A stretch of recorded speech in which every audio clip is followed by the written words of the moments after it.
এই বৃদ্ধ লোকটা খুবই গরিব। একদিন তার ছেলে এসে বলে, বাবা আমাকে একটা বাইক কিনে দাও। তোমাকে কতবারই তো বলেছি আমার বাইক দরকার, আমার সব বন্ধুরাই বাইক চালায়, শুধু আমি ছাড়া। এই কথা শুনে বৃদ্ধ বাবা গভীর চিন্তায় পড়ে যান। চোখের কোণে জল ভেসে ওঠে। কয়েকদিন পর ছেলেটার বন্ধুরা তাকে তিরস্কার করে। দেখ, তুই এখন আমাদের সাথে মিশিস না, যখন তোর বাইক হবে তখন আয়, এখন তুই চলে যা। এই অপমান সহ্য করতে না পেরে ছেলেটা রাগে অগ্নিশর্মা হয়ে বাড়ি ফিরে আসে আর বাবাকে রাগান্বিত কণ্ঠে বলে, আজকেই আমার বাইক লাগবে, কিভাবে কিনে দিবে জানি না, কিন্তু বাইক চাই। বৃদ্ধ বাবা নিঃশব্দে বসে থাকেন, কাঁদেন, কি করবেন কিছুই বুঝতে পারেন না।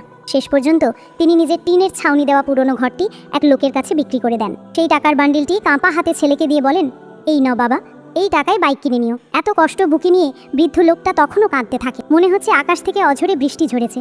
অন্যদিকে ছেলে বাইক নিয়ে ফিরে আসে, খুশিতে মুখ উজ্জ্বল। বাড়ির সামনে দাঁড়িয়ে বাবাকে ডাক দেয়, কিন্তু তখন এক লোক এসে বলে, এই বাড়িটা আমি কিনেছি, তোমার বাবা আর এখানে থাকেন না। এই কথা শুনে ছেলেটা হতবাক হয়ে যায়, ছেলেটা কান্নায় ভেঙে পড়ে। আর তখনই রাস্তার পাশে হঠাৎ তার চোখ পড়ে অচেতন অবস্থায় মাঠে শুয়ে থাকা একজন বৃদ্ধ লোকের দিকে। সে দেখে এটা তো তার বাবা। সে তার বাবাকে জড়িয়ে ধরে, হাউমা করে কাঁদতে থাকে। তখনই সে বুঝতে পারে তার চাওয়ার চাপে আজ তার বাবার পৃথিবী থেকে বিদায় নিয়ে চলে যেতে হয়েছে।